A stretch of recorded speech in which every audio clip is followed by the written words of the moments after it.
আল্লাহ সুবহানাহু ওয়া তাআলার মহান দরবারে শুকরিয়া জ্ঞাপন করছি,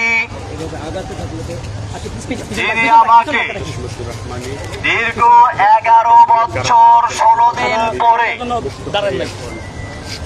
আপনাদের দোয়া এবং আল্লাহর রহমতে মুক্ত বাতাসে আসার তৌফিক এনায়েত করেছেন। এজন্য বলি আলহামদুলিল্লাহ। আপনারা জানেন, কয়েক মাস পূর্বে আমার জামিন হয়েছিল। এখন আমি ভাবছি আল্লাহ সুবহানাহু ওয়া তাআলার রহমত এবং তার যে ইচ্ছা, তিনি যে বান্দাদেরকে ভালোবাসেন তাদের কল্যাণের জন্য সবকিছু করেন।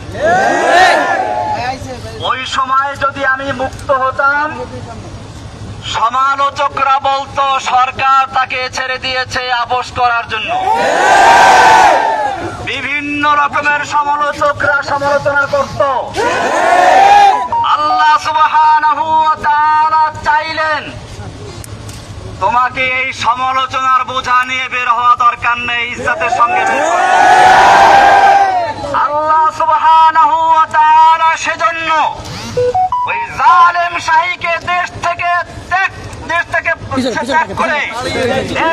বের করে দিয়ে আমাদেরকে আল্লাহ রাব্বুল আলামিন ইজ্জতের সঙ্গে বের করেছেন।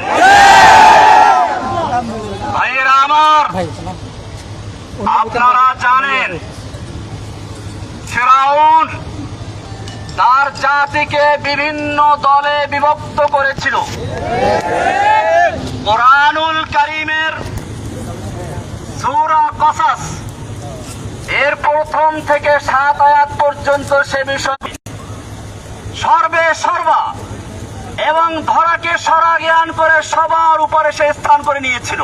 ঠিক তার চেয়ে বড় আর কেউ নেই। ফেরাউনের সঙ্গে আমাদের দেশের ফেরাউনি পূর্ণ মিল রয়েছে। তিনিও বাংলাদেশের ক্ষমতাকে এমন ভাবে কুক্ষিগত করেছিলেন, তার ইশারা ছাড়া একটা কিছু করা সম্ভব হতো না।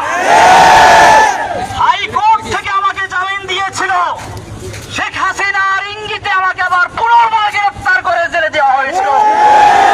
হাসিনা, দেখে রাখো, আজকে বাংলাদেশের তুমি নেই। জসিমউদ্দিন রহমানী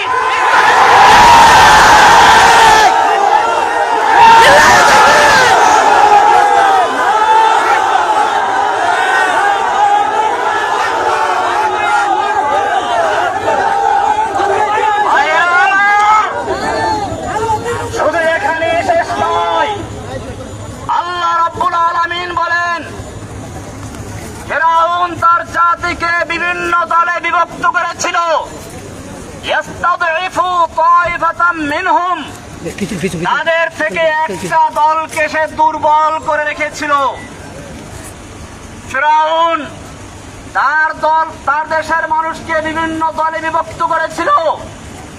বাংলাদেশের ফিরআউনিও এদেশের মানুষকে স্বাধীনতার পক্ষে বিপক্ষে, স্বাধীনতার চেতনার পক্ষে বিপক্ষে, মুক্তিযুদ্ধের পক্ষে বিপক্ষে, রাজাকার ইত্যাদি বলে এই দেশের জনগণকে বিভক্ত করে রাজত্ব করার চেষ্টা করেছিল।